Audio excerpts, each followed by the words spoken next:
Beautiful people, thank you for tuning in and welcome to this video. It's time for a new PvP tutorial video because my other two tutorials are a bit old and they are also both in German, so yeah, that has to change. Before we start, this is a general DayZ PvP tips and tricks video for casual and advanced players. If you already know how the game works and want to get your PvP to the next level, then this video is perfect for you. Tip number one is to make fast and aggressive decisions, because with everything in life, our success highly depends on the mindset that we have, and the mindset you need in DayZ is don't love your loot, don't get too attached to your loot, it's only pixels bro. Easier said than done, because one of the main goals, if not the main goal of DayZ, is to actually get loot and then keep that loot, which means we have to spend a lot of time, which then means that we value our life in DayZ, because dying actually matters and most of the time means that we will lose all the progress that we made. Which is also the main reason why DayZ PvP is so unique, addictive and fun. But the problem is that our decision making while in a PvP situation is mostly motivated by fear, because we don't want to make any mistakes, we tend to overthink and then play it slow. And this is where direct and aggressive decision making comes in, because the casual DayZ player is simply not used to someone making a fast decision. Another thing that plays into that is Peeker's advantage, because of the fact that DayZ is an online game and the server ping, lag, connection isn't perfect. You as the peeker have an advantage. So when you swing around the corner, you have a bit more time to react than the other person that is behind the corner, which gives you an advantage. So in the end, what I want you to do is trust the first instinct, trust your intuition in a PvP situation. If your intuition is to hide behind the house, peek out on the other side, then do that. If your intuition is to instantly flank around, then do that. And if your intuition, your first instinct is to just run away, use the house in this example as cover, then do that. But like I said, the aggressive decision is most of the time something that will throw the enemy off guard and will actually win you the fight, because they are simply not used to that and you have Peeker's advantage on your side. This is obviously very, very unique because every situation is different. But here's an example for you. I just killed someone in the prison building, pushed in, I wanted to close the door, then I saw someone outside of the prison building. And the old me a few years ago would have probably closed the doors and went back, but I decided to just push out and kill him. And as you can see in the clip, he didn't even shoot because he wasn't ready for me pushing out. So tip number two is equally, if not more important, and that is that you need to practice. Practice makes perfect. You can make the right decision all year long. If you're not able to press the left mouse button at the right time, then you will still lose the fight. So that is where deathmatch servers come into play, because you basically only practice PvP, and you get more confident, you get used to the mechanics, because the gun mechanics, the mechanics in general in DayZ are just clunky and you need time to get used to it. I've linked some deathmatch servers in the description. Just type in deathmatch in the server launcher and join the server that you like the most. Obviously there are different servers for different scenarios. One shout out I would like to give is the Project Deathmatch server, which is perfect if you want to learn to snipe with snipers against good players.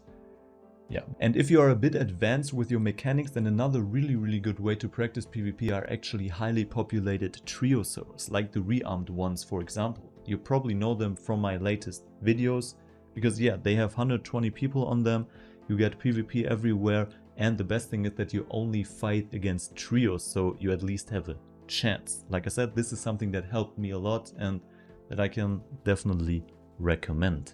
Tip number three is also really important, but also underrated and ties into aggressive decision making, and that is that you need to have a leader in your group.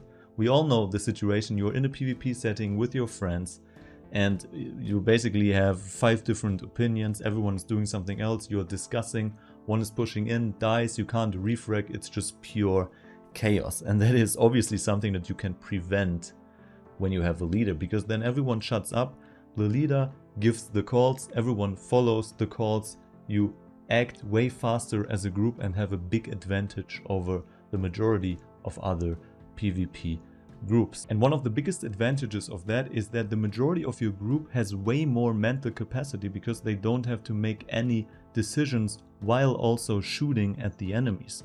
So if you can only focus on shooting, then yeah, you have a big advantage. In the end, make a person with a lot of experience and awareness your leader and drastically watch your team PvP performance improve. Tip number 4 is also something pretty underrated and something that I did not mention in my first 2 videos because it is something normal and automatic for me as a content creator. And the tip is to record and demo review your fucking gameplay, guys. Do it. Because when you look at your gameplay and the reasons why you died, you can identify your mistakes and prevent them from happening again. Big tip, helped me out a lot. You should do the same. You don't have to record your whole gameplay. You can just shadow play the highlights or shadow play your deaths. Or if you can't even do that, then just write down or take a mental note and ask yourself after you died, yeah, why did I die? What mistake did I make?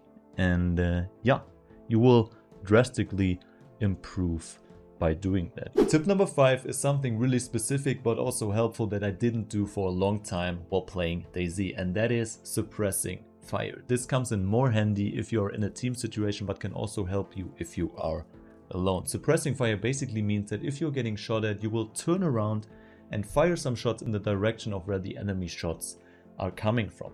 This will give you time because the enemy that is now getting shot at, even if you don't hit them, will rethink their actions. Worst case is they still fire at you, but the chances are high that they will actually stop firing and will want to get behind cover or reposition. In the end, it will give you more time, it will give your team more time to react, to make a good, aggressive, direct decision, you know the deal, and to deal with the situation accordingly. So if you're getting shot at, even if you don't see the enemy, fire some rounds in the direction. This will help you a shit ton. And the final tip, number 6, is that you need to know the server that you are playing on. Sounds pretty weird at first, but in DayZ everything comes down to the server. DayZ Vanilla is a completely different game from DayZ Rearmed, for example. So if you want to get better at PvP, you need to know everything PvP related about the server that you are playing on, because this changes drastically from server to server. Here are 2 server related examples from my DayZ journey that massively helped me with my PvP, and the first one is actually third person, because I started out on a third person server and I didn't know that you can abuse third person in PvP. So I didn't do it, and when I finally figured it out, I got way better at PvP, and I also learned that I don't want to play third person servers anymore. But yeah, that is a good example for that. Another example is actually on Aftermath, that something that I didn't know for a long time, and that is that there are 2 different ammo types for 308 rifles, and one ammo type is clearly better. And if you're only using the 308 ammo type that you know from vanilla, then you will be at a massive disadvantage to other people that are using the other ammo type. And yeah, that is something that you will figure out, and that is really unique and specific for every server, but something that is important and something that you have to keep in mind, that if you start playing on a new server, if you know everything about the server, PvP related, basically everything, you will get better, obviously. So do that, do some research, join the Discord, speak to people that have experience on that server, which is basically the best way to learn fast. So yeah, that's it. Those were my 6 advanced DayZ PvP tips. If you have learned something, then please hit the like button and give me feedback under the video. If you want to see something specific for a new video, then please also let me know, because this is definitely planned. Things like the best DayZ settings or a specific movement guide is planned and will come in the future. So hit the subscribe button. Something else that will also come and is planned in the future is my second channel, and the first video on the second channel will actually be a PvP tips deep dive with the same topics like this video, but yeah, a deep dive, uncut, way more talking. And if you're interested, then check out my second channel. And yeah, other than that, thank you for watching, thank you for your time, and yeah, see ya PvPing in DayZ. Bye bye guys. Nah, we don't take no losses. Stop it, you know that we straight young bosses. See it, we want it, we